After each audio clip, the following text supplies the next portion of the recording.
மருத்துவர் அன்புமணி எப்போது வந்தார்? எப்படி வந்தார்? யாருக்காக வந்தார்? என்ன கட்சியிலிருந்து அடிப்படை உறுப்பினராக நீக்கிறதாக ஒரு செய்தி. நீக்க முடியாது, நீக்கிறதுக்கு அதிகாரம். ஏன்னா எனக்கு இருக்கிற வேதனையெல்லாம் என்னை நீக்கிய செய்தி என்ற அறிவிப்புக்கு அல்ல, பெற்று வளர்த்து ஆளாக்கி மத்திய அமைச்சராக்கி அழகு பார்த்த உங்கள் தந்தை எங்கள் இதயமெல்லாம் நிறைந்திருக்கிற ஐயா அவர்களை கொச்சைப்படுத்துகிறீர்களே. மணி என் இதயத்தில் ஈட்டி குத்தல, என் உடம்பு முழுவதும் ஈட்டியால் குத்தியதை போல என் இதயம் வலிக்கிறது, உடல் முழுவதும் வலிக்கிறது, இந்த வலியை தாங்க முடியவில்லை என்று புலம்புகிறார், கண்ணீர் வடிக்கிறார். ஐயா அவர்களே, உங்களுக்கு எத்தனை சோதனை வந்தாலும் எத்தனை நெருக்கடிகள் வந்தாலும், அதிலும் குறிப்பாக நீங்க வளர்த்து படிக்க வைத்த ஆளாக்கிய அமைச்சராக்கிய நாடாளுமன்ற உறுப்பினராக்கிய உங்க மகனால் வந்தால், ஒரு மகனால் வந்தால், நாங்கள் லட்சோபலட்சம் மகன்கள் இருக்கிறோம், மகன்கள் என்ற உணர்வோடு வந்திருக்கிறீர்கள். எல்லாரும் பேசுனாங்க, வீர முழக்கத்தோடு பேசினாங்க. இந்த வீரம் எங்கிருந்து வந்தது, ஏன் வந்தது என்று சொன்னால், நம்முடைய வழிகாட்டியாக நம்முடைய குடும்ப தலைவராக ஏற்றிருக்கிற ஐயா அவர்களுக்கு ஏற்பட்டிருக்கிற வழி. ஐயா அவர்களே, உங்கள் வழியை நாங்கள் போக்க வந்திருக்கிறோம். நாங்கள் பதவிக்காக வரவில்லை, உங்கள் உயிரை காப்பதைப் போல நாங்கள் உங்களை காக்க வந்திருக்கிறோம் என்ற உணர்வோடு வந்திருக்கிறீர்கள். நான் பார்க்கிறேன், மேடையில் பார்க்கிறேன் பாருங்க. வன்னியர் சங்க தலைவர் மூத்த நிர்வாகி இருக்காரு, முன்னாள் தலைவர் பேராசிரியர் தீரன் இருக்காரு, திருக்கச்சூர் ஆறுமுகம், துரை முன்னாள் எம்பி. மேடையில் பாருங்க, இந்த அரங்கத்தில் எல்லாத்தையும் பார்க்கிறேன். 30 வருஷம் 40 வருஷத்துக்கு முன்னால் இருந்த மூத்த நிர்வாகிகளை நான் பார்க்கிறேன், மகிழ்ச்சி அடைகிறேன். இளம் சிங்கங்கள் வந்திருக்கிறார்கள். இது எதை காட்டுகிறது? ஐயா அவர்களே, உங்களுக்கு எத்தனை சோதனை வந்தாலும் எத்தனை நெருக்கடிகள் வந்தாலும், அதிலும் குறிப்பாக நீங்க வளர்த்து படிக்க வைத்த ஆளாக்கிய அமைச்சராக்கிய நாடாளுமன்ற உறுப்பினராக்கிய உங்க மகனால் வந்தால், ஒரு மகனால் வந்தால், நாங்கள் லட்சோபலட்சம் மகன்கள் இருக்கிறோம், மகன்கள் என்ற உணர்வோடு வந்திருக்கிறீர்கள். உங்களை பார்க்கறதெல்லாம் மகிழ்ச்சியா இருக்கு. மருத்துவர் அன்புமணி யார்? எப்போது இந்த இயக்கத்திற்கு வந்தார்? யாரால் வந்தார்? எண்ணி பார்க்க வேண்டும். பேராசிரியர் தீரன் இருக்கிறார், பூத்த அருள்மொழி இருக்கிறார், நான் இருக்கிறேன். நாங்கள் எல்லாம் 1980 ஐயா அவர்களோட இயக்கத்தில் நுழைந்தவர்கள். இன்று வரையில் இருந்து கொண்டிருக்கிறோம். மருத்துவர் அன்புமணி எப்போது வந்தார்? எப்படி வந்தார்? யாருக்காக வந்தார்? நீங்க வேகமா பேசுறேன்னு நினைக்காதீங்க. என்ன வழிக்காக பேசுறேன்னு கூட இல்லை, எல்லாரும் வீரத்தோட பேசினாங்க. என்ன கட்சியிலிருந்து அடிப்படை உறுப்பினராக நீக்கிறதாக ஒரு செய்தி. நீக்க முடியாது, நீக்கிறதுக்கு அதிகாரம் இல்லை. ஏன்னா மருத்துவரையா அவர்களால் உங்களால் கட்சியின் அடிப்படை உறுப்பினர் நீக்கப்பட்டவர் மருத்துவர் அன்புமணி. நீதிமன்றம் சொல்லிவிட்டது, நானும் சொல்லலை, நீதிமன்றமே தீர்ப்பளித்து விட்டது. அப்ப உறுப்பினரே இல்லாத, கட்சியில் பொறுப்பிலே இல்லாத என்னை எப்படி நீக்க முடியும்? அந்த செய்தி வந்ததுக்காக நான் வேதனையோடு பேசல. எனக்கு இருக்கிற வேதனையெல்லாம் என்னை நீக்கிய செய்தி என்ற அறிவிப்புக்கு அல்ல, பெற்று வளர்த்து ஆளாக்கி மத்திய அமைச்சராக்கி அழகு பார்த்த உங்கள் தந்தை எங்கள் இதயமெல்லாம் நிறைந்திருக்கிற ஐயா அவர்களை கொச்சைப்படுத்துகிறீர்களே. ஐயா சொன்னார், மணி எனக்கு வலிக்குதுன்னார். பொறுங்கய்யா, அவசரப்படாதீங்க, கண்கலங்காதீங்கன்னு சொன்னேன். மணி என் இதயத்தில் ஈட்டி குத்தல, என் உடம்பு முழுவதும் ஈட்டியால் குத்தியதை போல என் இதயம் வலிக்கிறது, உடல் முழுவதும் வலிக்கிறது, இந்த வலியை தாங்க முடியவில்லை என்று புலம்புகிறார், கண்ணீர் வடிக்கிறார். இது யாரால்? ஜி.கே. மணியாலா? நம்முடைய சகோதரி ஸ்ரீகாந்தி அவர்களாலா, இங்கே வந்திருக்கிற உங்களாலா இல்லை, தன்னுடைய மகனால். எப்படி இருக்கிற மகன்? திருக்குறள் நிறையா இருக்குது, சொல்லலாம், சொல்லிக்கிட்டு நேரம் இல்லை.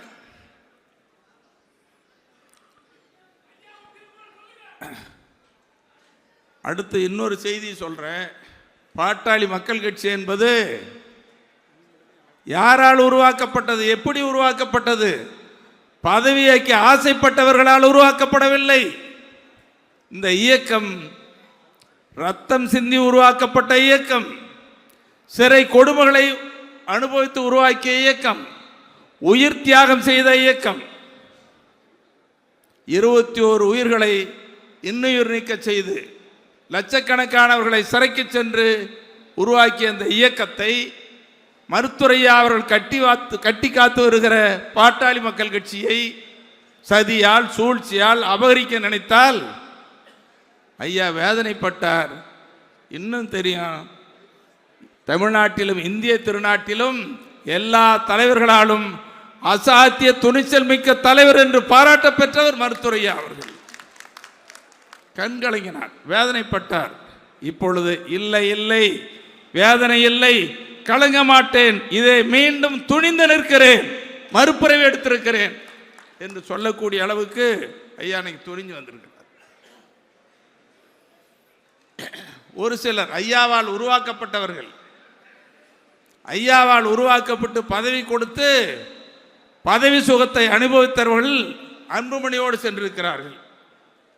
இப்போ அங்கே போனவங்க எல்லாம் வேதனைப்படுறாங்க. அவங்க மனசாட்சி ஒருத்தது, ஐயையோ எங்களை உருவாக்கி எங்களை ஆளாக்கி உருவாக்கிய ஐயா விட்டுட்டு வந்துட்டோமே, சதிகாரரை சூழ்ச்சிக்காரர்களை நம்பி வந்துட்டோமே, இப்போ எப்படி ஐயா கிட்ட வர்றதுன்னு அவங்க மனசாட்சியோடு இன்னைக்கு உணர்றாங்க. எவ்வளோ பெரிய சதி, எவ்வளோ பெரிய சூழ்ச்சி. நீங்கள் ஒன்று பார்க்கணும், ஐயாவை வேதனைப்படுத்துருங்கன்னு நீங்கள் எல்லாம் வந்திருக்கிறீங்க, மீண்டும் ஐயா உங்களோடு நாங்கள் இருக்கிறேன்னு வந்திருக்கிறீங்க. ஆனால் பெத்து வளர்த்த மகன் மத்திய அமைச்சராக்கியவர் இந்த கட்சியை கைப்பற்ற நிறுத்தினா ஐயா துணிந்து நிற்கிறார். யாரை நம்பி? உங்களை நம்பி, நம்மை நம்பி. ஐயா அவர்களை இதே நாங்கள் இருக்கிறோம், நீங்கள் வந்திருக்கிறீங்க, ஐயாவுக்கு துணையாக இருக்கிறீங்க, நெருக்கடிகள் இந்த சூழலை உணர்ந்து வந்திருக்கிறீங்க. உங்களை எப்படி பாராட்டுறதுன்னு தெரியல. நீங்கள் பதவிக்காக வரல, ஐயா வாழ வேண்டும், ஐயா அவர்கள் நிலைத்து நிற்க வேண்டும் என்ற உணர்வோடு வந்திருக்கிறீர்கள். மகன் தட்டி பறிக்க, அபகரிக்க, சூழ்ச்சி பண்ணி கட்சி அபகரிக்க நினைக்கிறார். ஐயா அவர்களே, உங்க ஒரு மகன் உங்களை அபகரிக்க நினைத்தால், நான் முன்பு சொன்ன மாதிரி லட்சோபலட்ச மகன்கள் நாங்கள் இருக்கிறோம்னு நீங்க வந்திருக்கிறீங்க. அதான் நம்ம சகோதரி ஸ்ரீகாந்தி சொன்னாங்க. எவ்வளவு மோசடி. இன்னொன்று, யாருன்னே அடையாளம் தெரியாது, சின்ன பசங்க. அவங்க சொல்றது எனக்கு மனசு கஷ்டமா இருக்குது. உங்களுக்கு தெரிஞ்ச செய்தி, ஐயாவை அந்த கொச்சப்படுது, ஐயா பேர் கூட சொல்றதுக்கு நம்ம மனசுக்கு வராது. இந்த கிழவனை ஐயா பேரை சொல்லி ஒருமையில பேசி தலையணை வச்சு அமுக்கி கொள்ளுங்க, கழுத்தில் காலை வச்சு மதிச்சு கொள்ளுங்க. அப்படி பேசுறது யாரு? ஒன்றும் தெரியாத தம்பிங்க பேசுறாங்க. அவங்க தூண்டி விடுறது மருத்துவர் அன்புமணி. அப்படி பேசுறவங்களை கூப்பிட்டு சால்வை போட்டு மாநில பொறுப்பு. மருத்துவர் அன்புமணி அவர்களே, இதுவா நன்றி கடன்? அப்பாவுக்கு செய்கிற நன்றி கடன் இது. நன்றி கடன் அல்ல, உலகத்திலே யாரும் செய்யாத மாபெரும் துரோகம், துரோகம், துரோகம். யாராலும் மன்னிக்க முடியாது. அன்புமணியை மன்னிக்க முடியாத கூட்டம் தான் அங்கே வந்திருக்குது. அன்புமணி துரோகம் சாதாரண துரோகமா? இங்கே சகோதரி ஸ்ரீகாந்தி பேசுனாங்க, மற்றவங்களாம் பேசுனாங்க. நம்முடைய பூத்த அருள்மொழி சொன்னார், தோளில் தூக்கி வளர்த்த பிள்ளைன்னு சொன்னார். ஐயா இயக்க ஆரம்பிச்சப்ப என்ன செஞ்சுக்கிட்டு இருந்தாரு? எங்க போயிருந்த? படிக்க வச்சு ஆளாக்கினா இதுவா வேலை?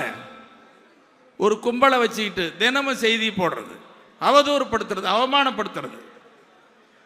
இதையெல்லாம் தாங்கி கொண்ட மருத்துவரையா அவர்கள் இனியும் நான் பொறுக்க மாட்டேன், துணிந்து நிற்கிறேன், மீண்டும் மறுபிறவையோடு உங்களை சந்திக்க வந்திருக்கிறேன்னு சொல்லியிருக்காரு.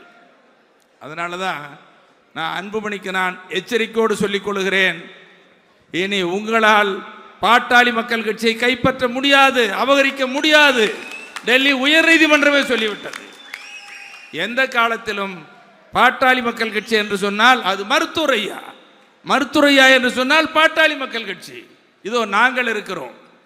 இந்த ஜி.கே. மணியை பொறுத்த வரைக்கும் போற்றினாலும் தூற்றினாலும் என்னுடைய வாழ்வும் என்னுடைய பற்றும் என்னுடைய லட்சியமும் மருத்துவரையா மருத்துவரையா மருத்துவரையா என்று இந்த ஜி.கே. மணி சொல்லுவது மட்டுமல்ல, இங்கே வந்திருக்கிற நீங்களும் சொல்கிறீர்கள்.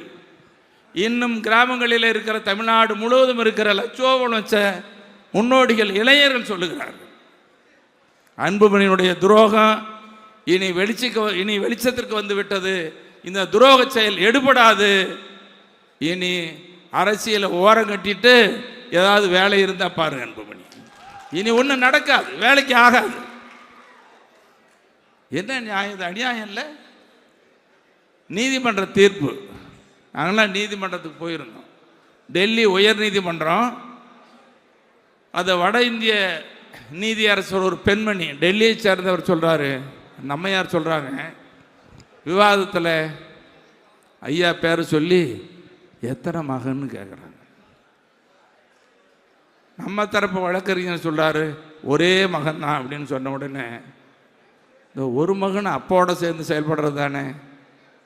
ஒரு டெல்லியில் இருக்கிற உயர் நீதிமன்றத்தினுடைய நீதியரசர் ஒரு பெண்மணிக்கு தருகிற உணர்வு பெத்த மகனுக்கு இல்லையே, இது எவ்வளோ பெரிய வேதனை. அதுதான் நம்ம சகோதரி ஸ்ரீகாந்தி சொன்னாங்க. தம்பி சுகந்தன் சொன்னார், மாமாவை பற்றி கேட்டார், நல்ல மாமா தான், நல்ல மாமா. அதனால் இனி தமிழ்நாட்டின் வளர்ச்சியில் அக்கறை கொண்டு 46 ஆண்டு காலம் பயணிக்கிற மருத்துவரையாவினுடைய கனவு நனவாகும். ஐயா அவர்களை முடக்கி வைத்திருந்தீர்களே, அன்புமணி ஐயா சொல்றது, ஐயா மனநலம் பாதிக்கப்பட்டார், குழந்தை மாதிரி ஆயிட்டாரு. சரி, அப்பா குழந்தை மாதிரி ஆனால் பாதுகாக்க வேண்டியது யாரு? மகன் தானே. மனநலம் பாதிக்கப்பட்டா மருத்துவம் பார்க்க வேண்டியது யாரு? மகன் தானே. மனநலமாக பாதிக்கப்பட்டார் இல்லை, மருத்துவர் அன்புமணி உன் செயலால் உன் துரோகத்தால் மனம் குன்றி உட்கார்ந்தார், வேதனையோட உட்கார்ந்தார். இன்னைக்கு தொலைக்காட்சிகளில் பேட்டியில் எப்போ இல்லாத அளவுக்கு ஐயாவை நாங்கள் அப்படி பார்த்ததில்லை, உங்களுக்கும் தெரியும், நீங்களும் பார்த்துட்டு இருக்கிறீங்க. எவ்வளவு சோதனை வந்தாலும் எவ்வளவு வேதனைகள் வந்தாலும் நெருக்கடிகள் வந்தாலும் துணிந்து நிற்கிற மருத்துவரையா அவர்கள் கண்கலங்கினாரு. அந்த கண்கலங்கிய காட்சி தமிழ்நாடு முழுவதும் பாட்டாளி மக்கள் கட்சியை சார்ந்தவர்கள் மட்டுமல்ல எல்லோரையும் சிந்திக்க வைத்திருக்கிறது, வேதனைப்பட வைத்திருக்கிறது. இது யாரால்? பெற்று வளர்த்த மகன் அன்புமணியால். ஆகவே மருத்துவர் அன்புமணி இனி அரசியல் செய்ய முடியாது. பாட்டாளி மக்கள் கட்சி உங்களுக்கு சொந்தமானது அல்ல, பாட்டாளி மக்கள் கட்சி மருத்துவரையா அவர்களுக்கும் இங்கே வந்திருக்கிற அனைவருக்கும் சொந்தமானது. இவர்கள் தான் வளர்த்தவர்கள், நீங்க தான் வளர்த்தீங்க, ஐயா பின்னால் நின்று வளர்த்தீங்க, ஜெயிலுக்கு போனீங்க. ஆகவே மீண்டும் நான் உங்களை அன்போடு கேட்டுக்கொள்வதெல்லாம், வேண்டி விரும்பி கேட்டுக்கொள்வதெல்லாம், நேரம் ஆயிடுச்சு. ஏன்னா இந்த செயற்குழு முடிச்சுட்டு அது பொதுக்குழு நடக்க போகுது. பொதுக்குழுவில் நீங்களும் இருக்க போறீங்க, பொதுக்குழு உறுப்பினர்கள் வெளியில் இருக்கிறாங்க, அவங்களும் பார்க்க போகிறாங்க, இந்த கதவெல்லாம் திறந்து விட போகிறோம். இப்போ ஐயா பேச போகிறாங்க. அதனால் நான் அதிகமாக பேசாமல் மீண்டும் நான் உங்களை வேண்டி விரும்பி கேட்டுக்கொள்வதெல்லாம், ஐயாவிற்கு நெருக்கடியான சோதனை காலத்தில் நீங்கள் துணிந்து நாங்கள் இருக்கிறோம் என்று வந்திருக்கிறீர்களே, உங்கள் உணர்வு, உங்களுடைய லட்சியம் எந்த அளவுக்கு பாராட்டப்பட வேண்டியது. இப்படி பாராட்டுகிற அதே வேளையில் வரக்கூடிய 2026 சட்டமன்ற தேர்தலில் பாட்டாளி மக்கள் கட்சிக்கு வெற்றியை தேடித்தரக்கூடிய மிகப்பெரிய வெற்றி கூட்டணியை மருத்துவரையா அவர்கள் உருவாக்குவார்கள். அந்த வெற்றி கூட்டணியை உருவாக்கி தமிழ்நாட்டில் ஐயா பின்னால் பாட்டாளி மக்கள் கட்சி ஓங்கி நிற்கிறது, உயர்ந்து நிற்கிறது என்று வெற்றியை பெறக்கூடிய வகையில் இங்கே வந்திருக்கிற நீங்கள்லாம் இன்னைக்கு முதல் போய் கிராம அளவில், கிளை அளவில், வாக்குச்சாவடி அளவில் அமைப்புகளை உருவாக்கி பாட்டாளி மக்கள் கட்சி ஒவ்வொரு வாக்குச்சாவடியிலும் அதிகமான வாக்குகளை பெற்றது. ஐயாவினுடைய வேத மந்திரத்தில் ஒன்று சொல்லுவார், ஒரு வாக்குச்சாவடியின் வெற்றி தான் ஒரு தொகுதியின் வெற்றின்னு சொல்லுவாங்க. அந்த அளவுக்கு நீங்கள் கடுமையாக உழைத்து நம்முடைய கட்சியை பலப்படுத்தி தேர்தலில் வெற்றிக்காக உங்களை தயார்படுத்திக் கொள்ள வேண்டும் என்று உங்கள் அனைவரையும் அன்போடு வேண்டி விரும்பி கேட்டு, இந்த 2025 நம்ம பூத்த அருள்மொழி சொன்னார், இது சனியை பிடிச்ச ஆண்டுன்னு சொன்னார். தெரியல என்ன பிடிச்சதோ தெரியல. இந்த பீடை நாளை மறுநாள் டிசம்பர் 31 ஒளிந்தது. 2026 உங்களுக்கும் ஐயாவுக்கும் நல்ல ஆண்டாக அமையும், இது வெற்றி ஆண்டாக அமையும் என்ற நம்பிக்கை நமக்கு இருக்கிறது. அந்த அடிப்படையில் ஐயா அவர்களின் கரத்தை பலப்படுத்த வேண்டும். ஐயா அவர்கள் சொல்லே நம்முடைய வேத வாக்கு என்று நாம் செயல்பட வேண்டும் என்று இந்த செயற்குழுவில் நீங்கள் உறுதியேற்க வேண்டும் என்று உங்கள் அனைவரையும் அன்போடு வேண்டி விரும்பி கேட்டுக்கொண்டு, இந்த செயற்குழு உறுப்பினர்களாக இருக்கிற நீங்களும் உங்கள் குடும்பமும் இந்த 2026 ஆண்டில் பொருளாதார உயர்வு கண்டு நீங்களும் குடும்பம் நலமோடு வாழ வேண்டும், வளமோடு வாழ வேண்டும், மகிழ்வோடு வாழ வேண்டும் என்று அனைவருக்கும் வாழ்க வளர்க என புத்தாண்டு வாழ்த்துக்களை தெரிவித்துக் கொள்கிறேன். தை பிறந்தால் வழி பிறக்கும், தொடர்ந்து நமக்கு தை வரப்போகிறது. உங்களுக்கும் வழி பிறக்கும், குடும்பத்திற்கும் வழி பிறக்கும், ஐயா அவர்களின் வழிகாட்டுதலுக்கும் வழி பிறக்கும் என்று சொல்லி இந்த செயற்குழுவை தொடர்ந்து நடைபெறுகிற பொதுக்குழுவை சிறப்பாக நடத்துவதற்கு ஏற்பாடு செய்திருக்கிற அன்பு தம்பி நம்முடைய சட்டப்பேரவை உறுப்பினர் அருள் அவர்களுக்கும் அவரோடு துணை நின்ற நம்முடைய கதிர் ராஜரத்னம் உள்ளிட்ட மாவட்ட செயலாளர் மற்றும் உள்ள அனைத்து பொறுப்பாளர்களுக்கும் நன்றியை தெரிவித்து, இங்கே எவ்வளவு தூரத்திலிருந்து வருகை தந்து இந்த பொதுக்குழுவை செயற்குழுவை சிறப்பித்துக் கொண்டிருக்கிற உங்கள் அனைவருக்கும் நன்றி என நன்றியை தெரிவித்துக் கொள்கிறேன். நான் ஊடக நண்பர்களை அன்போடு கேட்டுக்கொள்வதெல்லாம், இங்கே பேசுகிறவங்க என்ன உணர்வோடு இருக்கிறாங்க, இங்கே வந்திருக்கிறவங்களை விட்டால் எல்லாம் உணர்வோடு பேசுவாங்க. இந்த உண்மை செய்தியை எடுத்து சொல்லி, மருத்துரையா தான் பாட்டாளி மக்கள் கட்சி, மருத்துரையா பின்னால் அணிவகுத்து நிற்கிறது தமிழ்நாடு என்ற நிலையை நீங்கள் எடுத்து சொல்ல வேண்டும் என்று கேட்டு அனைவருக்கும் நன்றி சொல்லி அமர்கிறேன். நன்றி, வணக்கம்.